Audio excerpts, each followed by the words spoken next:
Class is in session, hitting the books, MLB edition, Friday, April 18th. Ian Cameron, Connor Mack in the house as always, ready to break down the Friday card.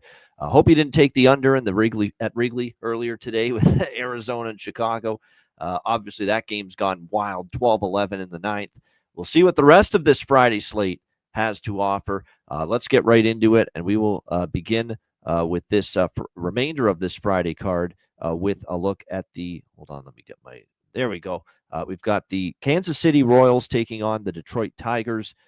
Cole Reagan's the lefty on the mound for the Royals. Jackson Jobe for the Detroit Tigers. We've got the Royals here minus 140 road favorites, 7.5 the total.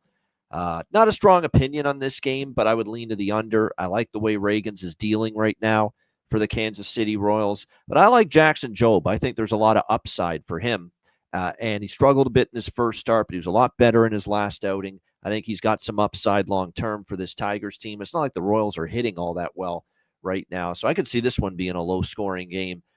I don't know if I want to fade Reagan's. I lean to the Tigers, believe it or not, but Reagan's has been really good, so I'm going to pump the brakes. But even with Reagan's good form, this offense is really struggling for the Royals. I wouldn't be running to lay a price with them on the road. C-Mac, what do you think here? Kansas City, Detroit.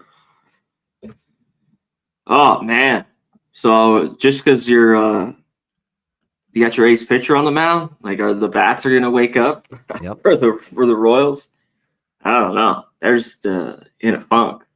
You know, we had them first 5 the other day, and they didn't come through with the Yankees. I don't know how there's runs in this game. I mean, I think Joe back here at home is kind of where I want him. You get Rags on the road, so can the Tigers get some runs? And I wanted to pull up. Tigers versus lefties are still pretty low. Are they middle of the pack right now? Yeah, 17th here, 235. So they haven't been anything special throughout the year. So I do like the under. I thought that there's some value. But can Tigers get a couple runs here, you know, in the first 5? Maybe.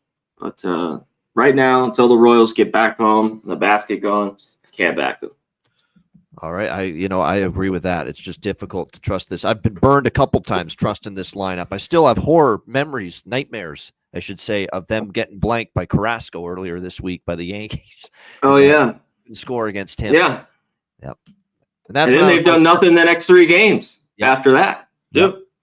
And that's why I said that's enough. You know, we're not back in this damn team for a little bit, offensively at least. All right, Cleveland and Pittsburgh. We've got the Guardians minus 130 road favorites, 9 the total. Luis Ortiz on the mound, Blodzinski on the mound here for the Pirates. You know, Ortiz against this lineup, I could actually see him pitching okay. Like he's kind of one of those hit or miss pitchers. Sometimes he's good, sometimes he's not. But I think against a lineup like the Pirates, which is pretty feeble, you know, if you keep O'Neal Cruz under wraps, you're usually in pretty good shape. He might be able to do. I mean, I lean to the Guardians here. I feel they could get it done, but not a bet I'm running to make here, laying a price with the Cleveland on the road. But then again, Pittsburgh's a hard team for me to bet on right now. And I'm not a big fan of Mlodzinski, who's going to be on the mound here for them. C-Mac, what do you think? Yeah, I mean, they got a couple wins there. The offense, finally, they had that grand slam. And they were just up 1-0 the other day, and then they won 1-0 yesterday, right? A whole lot of home run there in the first, nothing else the rest of the way. Yep. I think he's going to give you 4 or 5 here at home. This seems like a good spot, like Cleveland, to get him. But man, their sticks have not been going well at all. I mean, Santana, Jones, like even Quan. What's he hitting right now? He said 310, 3 homers. I guess he's still all right. But they had those big couple series, you know, the Angels dating back, 2 weeks ago. But yeah, I got to be off here. I think you maybe look at the Guardians team total in this game. It was a look. All right, Marlins and Phillies. We've got Zach Wheeler in the sky, keeps on turning. Zach Wheeler for Philadelphia. We've got Sandy Alcantara here for Miami. Phillies minus 220, home favorites, 7.5 the total. I like over the total. I know it's Alcantara, Miami. People think still highly of him after all this time. And Zach Wheeler, people think highly of him for the Philadelphia Phillies. And I will say he does usually pitch pretty well here at Citizens Bank. And he I know he pitched well here in his previous home start for the Phillies. He gave up just 1 run, but that was against Colorado. Let's calm down a little bit. Colorado's not exactly been a hard-hitting, potent lineup early in the season. Wheeler struggled in his last 2 starts. He gave up 9 runs, 11.1 innings, and Alcantara's been okay. He hasn't been great. Certainly labored in his last start against Washington. He gave up 4 runs, 5 hits, 5.2 innings. And I still can't get out of my mind that when he faced this team in Philly previously in his career, it was a couple of years ago, he's saying he got crushed. I mean, he gave up 9 runs the last time he started in this ballpark in just 4 innings. You factor in that the Phillies are an over machine right now. Both teams are, honestly. Philly's gone to the over now in 4 straight games. Miami's gone over the total of their games in 5 of the last 6. And over the total, 8 runs or more in the majority of these games lately for Miami. So I thought when this number opened 7.5, I felt they were giving these 2 pitchers a little bit more respect than they deserved with this total being as low as it is. So I like over here, 7.5, Marlins and Phillies. I took a piece of the Phillies' first 5 as well. I feel maybe the Phillies can get a lead early with Wheeler back on the mound. And I do think Alcantara could be in for some trouble here. C-Mac, what do you think? Yeah, I mean, they've got to him in the past, and they've seen him so much. A lot of these Phillies guys who have some solid numbers against him. The Marlins, the pitching just kind of fell apart. Yep. D-backs are swinging their bats well right now, but it hasn't been good. They've been a pain, though.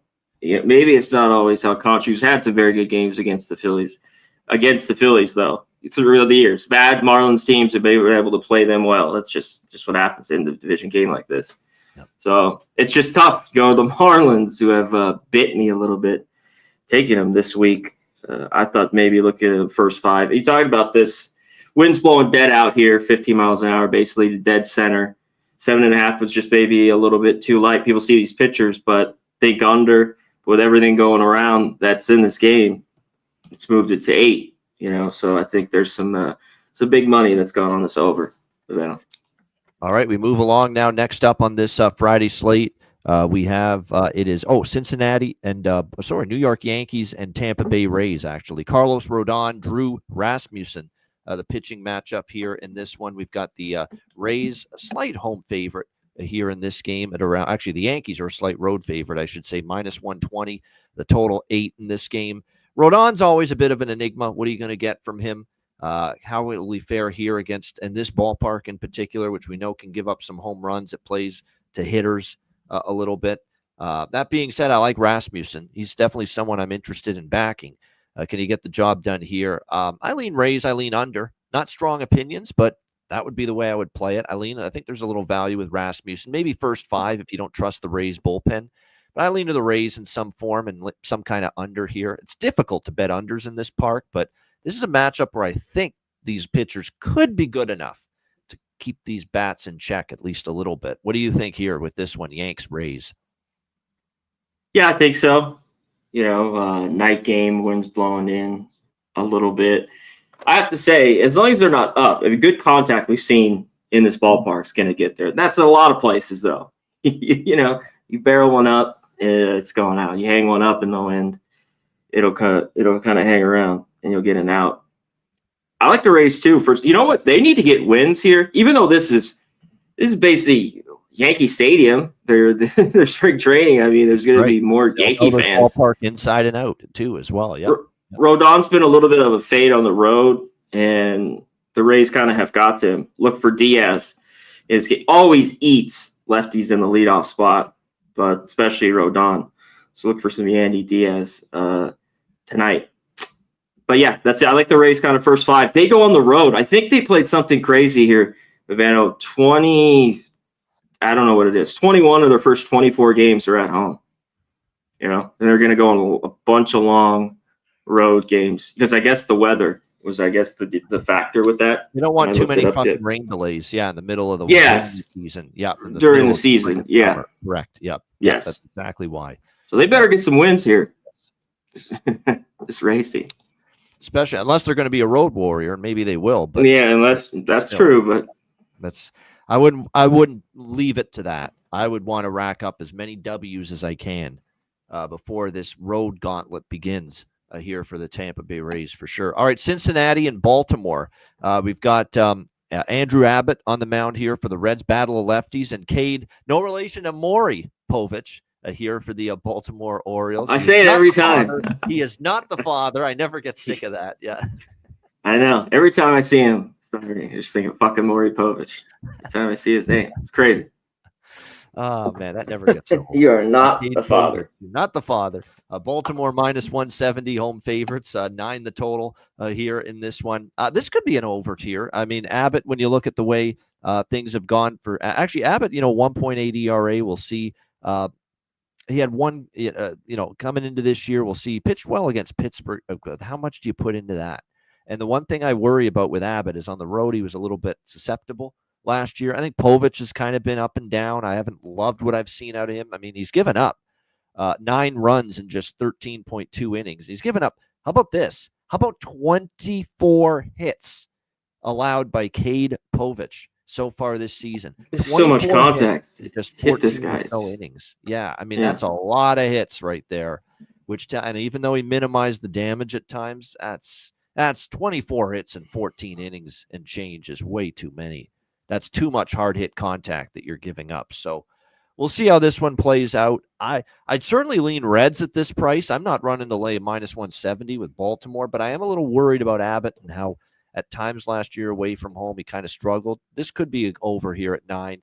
I think that would be the preferred route for me. C-Mac, how about you here? Cincy, Baltimore. Yeah, I think we could get some runs. I don't know if it's the best bargain at 9. Povich, just for a guy who gives up all that hard contact and hits, just doesn't strike out enough people. You know what I mean? It's just a fact. He did it even in the minors. And he gave up crazy hard contact there. I mean, he's crafty enough to get out of some jams, but I don't know. Abbott, I think we'll see here on the road. Is this his first or second road start here? I think it's a second. Yeah, I think it's his second. Let me just double check on that. No, actually, it's his first. Yeah. It's his first. It's his first. So the Orioles bats struggled. Yeah. Yeah, last year on the road a little bit he struggled. The bats, woke up a little bit here. Versus lefties, this old Orioles team could get on them. And when I see this lineup, it's like, get it together. I mean, you got Rutschman right-handed. Henderson's okay, but O'Neill, Mountcastle, Westberg, even Gary Sanchez, those guys potato at the bottom. Can they get to Abbott? I think they can. All right, next up, Mariners and Blue Jays. We've got Brian Wu and Bowden Francis on the mound here in this matchup. Jays minus 120 at Rogers Center. 8 the total in this game. I think the price is cheap for a Toronto team playing good baseball. And Bowden Francis is bet on pitcher. I mean, he's been, again, very solid to start the year. The home run ball has bit him a couple of times, but really outside of that, he's been very solid early in the season. These Seattle pitchers, I mean, whether it's Miller, whether it's Gilbert, whether it's Brian Wu tonight, all of these guys on the road, they're never nearly as good as they are at home. It's crazy. And that's always the fear when you're trying to back these Mariners starters. The Mariners also, Jays had a day off yesterday. Mariners had to play a very long, very taxing, high-scoring game in Cincinnati yesterday, early Thursday, and they burned through their bullpen. So that would be a concern for me for the Mariners here. The Blue Jays had a day off. All their bullpen key arms and key relievers are available to them tonight, whereas the Mariners, they blasted through a lot of their big-time arms yesterday. So that could leave the Blue Jays with an advantage later in the game from a bullpen standpoint. So Blue Jays, for me, first 5 full game, I think are worth a look. C-Mac, what do you think here, Seattle, Toronto?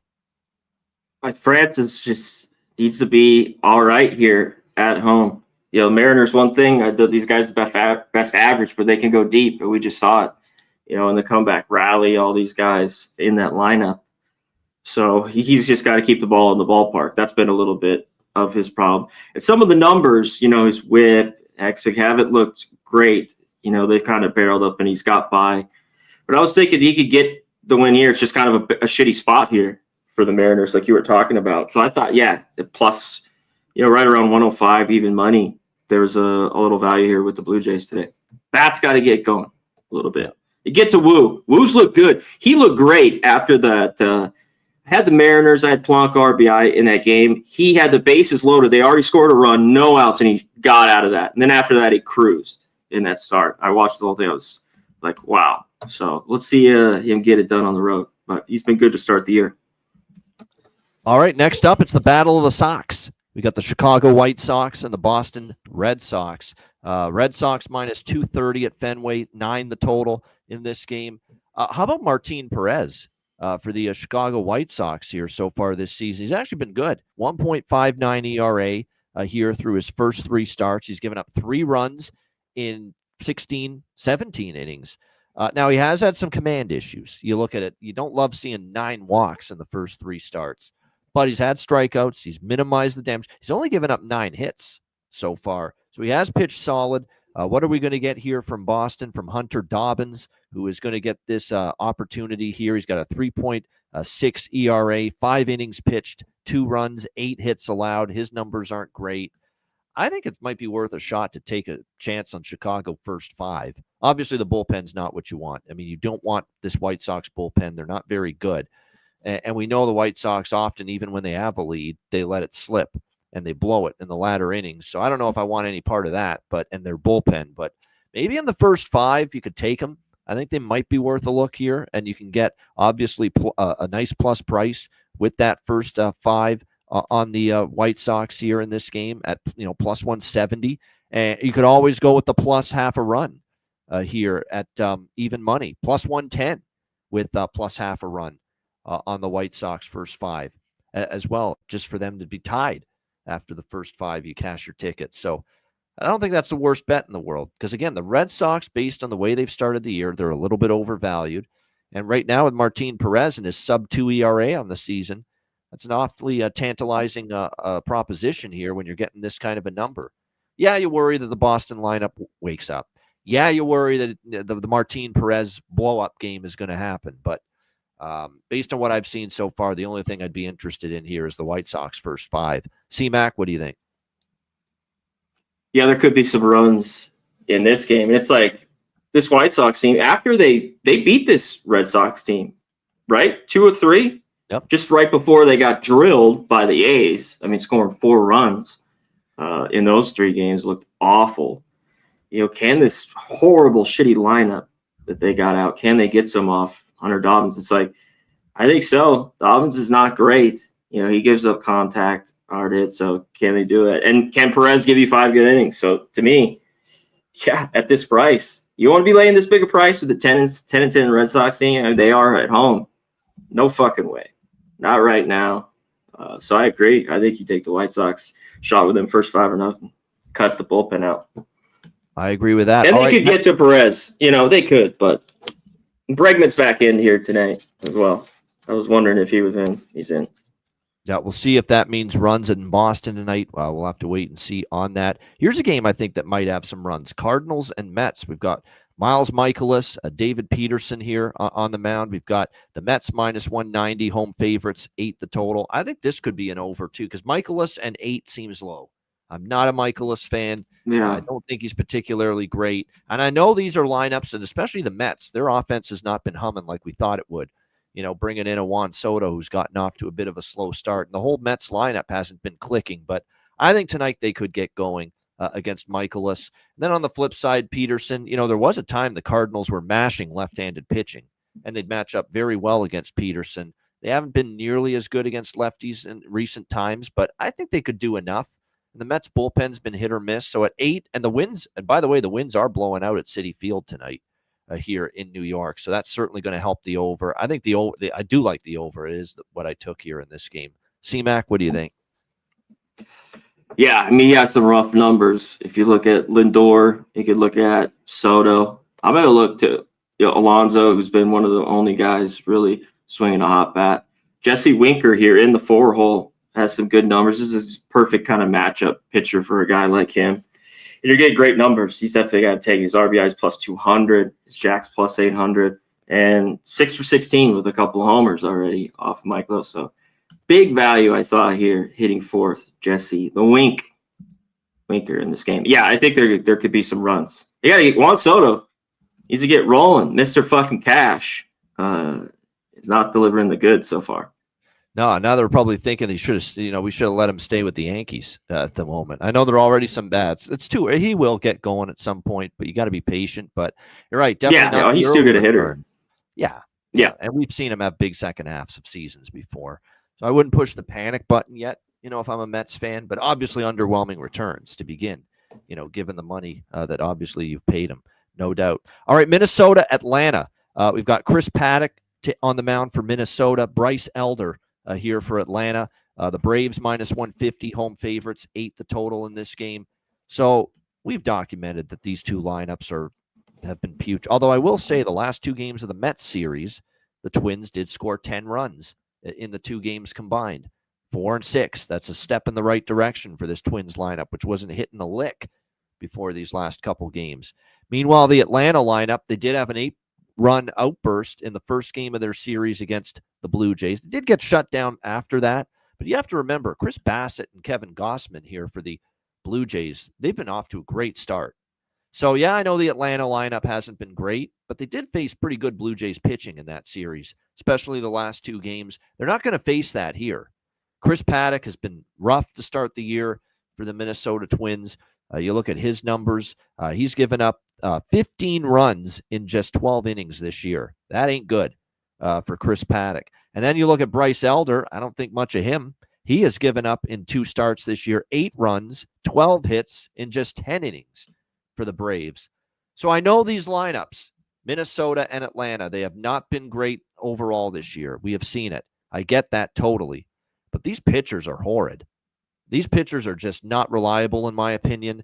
I know the lineups. Sometimes these are lineups that even bad pitching sometimes shuts them down. Both the Twins lineup and what we've seen at times from the Braves lineup. But I'm going to trust that these pitchers are bad enough on both sides that even these 2 lineups can produce and get something going tonight. So I like the over here with Minnesota and Atlanta. C-Mac, what do you think? Yeah, I think we could get over. I think maybe even stick with the Braves team total. This seems like just the game they could get to Paddock a bunch. And this lineup needs to get going. And even, I don't love it a ton, but that's kind of what you play with here. One less at bat at home. But in a number like this with the Braves team that's just not playing well, run line, you get right around plus 150. It seems like, and they've owned the Twins too the last, few years. Seems like Braves are nothing for me in the spot. All right, it's just, I think it's a really good Brave spot. They're fine. They're coming home now, and they are starting to look a little bit bad. I certainly don't want the Twins and Paddock. It's just that I don't like Elder enough to lay this kind of a price. I know. That's why I'm going. There's that issue. Yeah, that's why I'm just going with the over here and looking for runs. All right, next up as we continue along here, we've got now we go to the 8 Eastern start times. We've got L.A. Dodgers and Texas Rangers. Could this be a World Series preview? I mean, the AL is wide open. We know the Dodgers certainly are the heavy favorite to be in the World Series out of the National League. The American League's a dog's breakfast. It's wide open. It's there for the taking for a lot of different teams. No one's running away with it. So maybe it is Dodgers, Rangers. We'll see. But Dodgers minus 140, road favorites, 7.5 the total in this game. Yamamoto is going to be on the mound here for the Dodgers. He's been pretty good. Let's be honest. He has pitched very well. The question is Jake DeGrom. We think of him as a big game pitcher when he was healthy and in his prime with the New York Mets. And he seemed to elevate in the big spots. This is a big spot. You're facing, one of the best lineups in baseball, best teams in baseball, defending World Series champions. Does Jake DeGrom still have that big game rise up, mow him down in him? We're going to find that out tonight. I kind of want to take Texas, honestly. But, Yamamoto has been good. The Texas lineup's been hit or miss lately, especially at home. They actually have not hit the ball as well as I would have thought at Globe Life Park so far this season. So I definitely think this could be an under, first 5 or a full game maybe. It's always scary with Dodgers unders. It's when the total 7.5, but I could see this being a bit of a pitcher's duel. And I think DeGrom could be good enough to maybe at least through a turn or two through the lineup, maybe keep the Dodgers in check a little bit. So I kind of lean Texas in the under, but not a strong opinion here. C-Mac, how about you? Well, the biggest thing is, Dodgers, that's what they're always been the best the last 3 or 4 years is their patience at the plate. And that's been DeGrom's problem since he's been back. He's been walking a ton. And his last 2 starts, too, he gave up 2 jacks in both of those games. I mean, it's a bad result. Walks, and then the 2 or 3 run homer. Always a killer. And the Dodgers could do that. So we'll see if he can pitch well. It kind of was a good spot for them, the Angels, and they took a Bears. And by the way, there's certain numbers. They're like the Rangers at Seattle haven't won, and it's like 15-1. And the Angels in Texas the last 3 or 4 years, it's kind of one of those records. And Rangers took care of them. And you're right, the bats though just kind of haven't been there. Yamamoto, one spot he's been good. Venom on the road last year, he was great on the road. And 2 starts already. I mean, he looks great right now. So to me, you lean under. But both these teams talked about, these lineups could go off. We could see an over. But I lean under in this game. All right, we continue along here. Next up, we've got the San Diego Padres and the Houston Astros. Hart and Gusto, your pitching matchup here. Houston minus 160, home favorites, 9 the total, shaded to the under here in this game.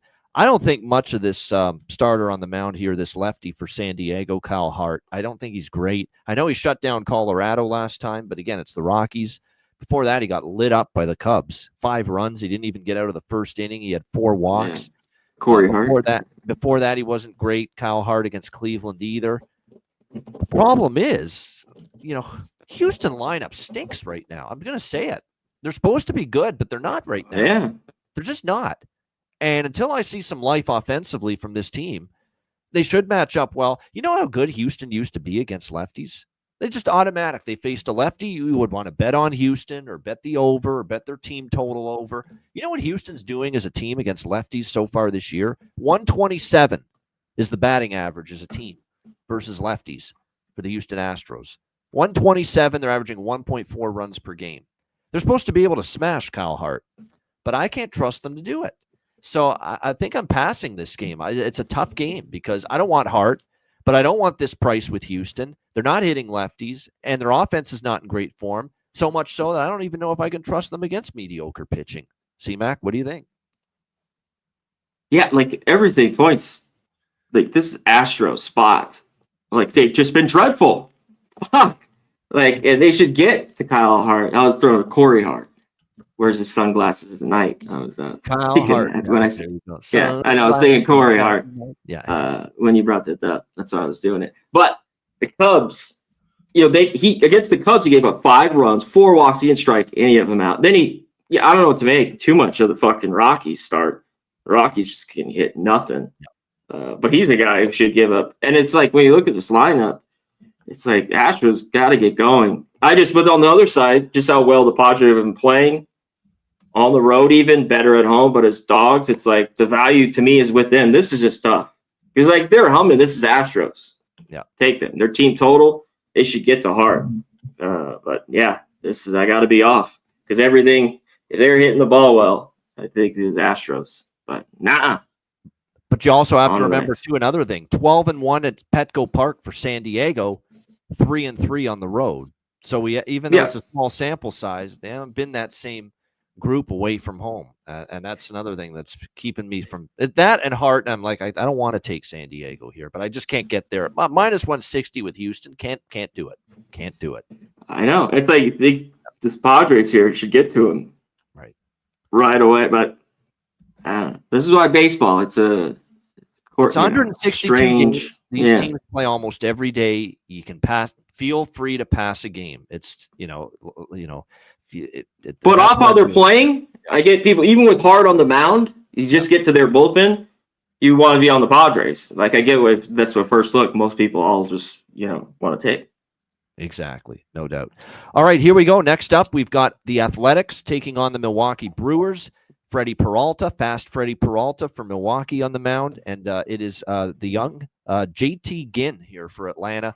We've got Milwaukee minus 170 home favorites, 7.5, 8 the total here in this one. So Ginn looked very solid in his first start against the Mets. 1 run, 5 hits, 5.1 innings. It was an Athletics victory in that game. Freddie Peralta's been solid, 2 runs or less in all 4 of his starts. That being said, the Brewers are only 2-2 in those games. So you say, why is that? Well, it's that way because A, they didn't give him enough run support, and B, the bullpen for Milwaukee has had some issues this year. I mean, that's a 6.2 ERA bullpen that the Milwaukee Brewers have right now. So I look at this matchup here with the Brewers and the Athletics, and certainly Milwaukee. You look at their record, 10-9. They're 7-3 at home. You know what's funny about the Athletics? They're 9-10 overall, but they're 7-3 on the road. They've actually been a very good road team. Now they did sweep the White Sox. I don't know how much credit you want to give them for beating the White Sox, but nevertheless, they had a pretty solid series there overall. We'll see how they fare here. Milwaukee does have a day off. They won 2 or 3 at home against Detroit. See how Peralta fares. I can't help but notice Peralta got hit hard by the Athletics when he faced them a couple seasons ago. 5 innings only and gave up 4 runs. We'll see how this one goes. I think there's a little value with the Athletics here just because the Milwaukee bullpen's been an issue. I wouldn't say it's if you like the Brewers, I could see you taking them first 5 because Peralta has been in good form so far this year. But I think with the problems we've seen from this Brewers bullpen at times this year, and with the way the Athletics have been, swinging the bat a little bit better as a team than a lot of people thought coming into the year, I think full game there is some value with the A's, and you can get them, plus 150 in that range. I did dabble. I took a small shot here with the Athletics, plus 150 at this price. I just think just a little bit overpriced here in this spot, the Brewers. Even with Peralta good at home, the offense has been spotty. They're facing a pitcher in Ginn that was very good in his first outing. And again, the bullpen has had some issues at times for this Milwaukee team. We've lost C-Mac. We'll see if we can get him back. But in the meantime, we'll move on to our last game of this Friday MLB slate. San Francisco Giants, Los Angeles Angels. We got Logan Webb for the Giants, Tyler Anderson for the Angels. Giants minus 160, road favorites here in this one. The total at looks like pretty much 8 across the board in this matchup. I'm going to just keep riding it at this point. And look, I know Logan Webb is the ace of this Giants rotation. Maybe this is I'm going to finally lose one because I'm taking an over in a game that Logan Webb is starting. But this San Francisco team's been an over machine, and I just said I'm going to keep riding it at this point until we lose. I mean, this is the hottest over team in baseball right now. 14-5 on the season. 8 straight San Francisco Giants games have gone over the total. So until I see it change, and you know what's causing these games to go over? The lineup for the Giants is just so much better than people think.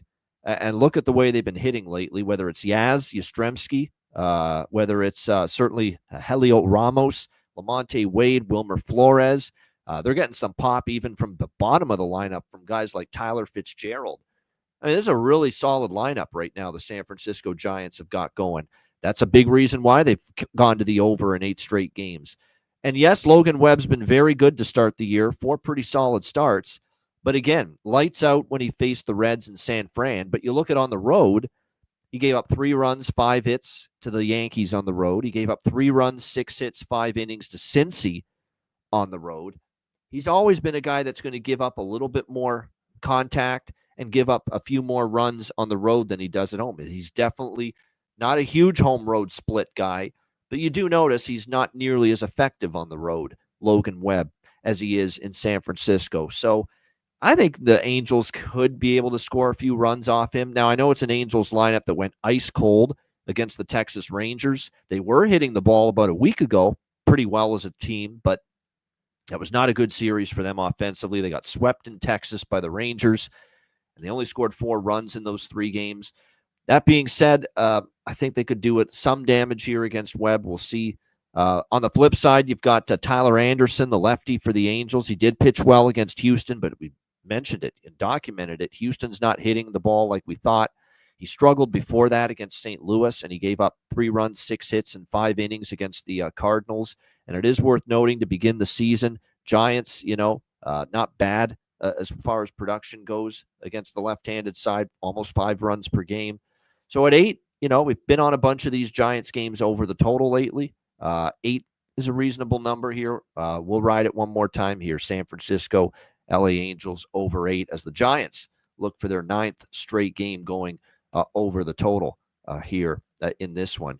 All right, there you go. That is the Friday card. Shout out to everyone in the chat. We'll see if we can give CMAC another minute or two to get back on the stream with us before we get to Jack of the Day and best bets to wrap up the show. But Mike Campbell, Ross Pitts, Old E, Timothy Hake, Daniel, Justin McKelvey, Daryl Turner, Corey, we appreciate all you guys. Nick, Elvento, Mike Campbell, Team Moss, we appreciate all of you guys joining us here. Gerald Jones, all of you guys on the YouTube chat, we appreciate it very much. Make sure you hit the like button if you haven't already. And again, we'll be doing this show usually on average 3 or 4 days a week for the majority of the spring and summer here, talking MLB. All right, let's get into Jack of the Day, one of our favorite segments for sure. And you look at what we've got at our disposal here as far as home run props. There's some, pretty solid options here on the board tonight on this slate. I'll throw out a couple that are of interest to me as far as home run props for this game tonight. It looks like we've got, O'Neal Cruz is hitting back-to-back games. Definitely maybe someone to keep an eye on for sure for the Pittsburgh Pirates. You look at some of the matchups here tonight. I think there could be good home run hitting conditions potentially with Baltimore and with Cincinnati. So maybe look toward Austin Hayes.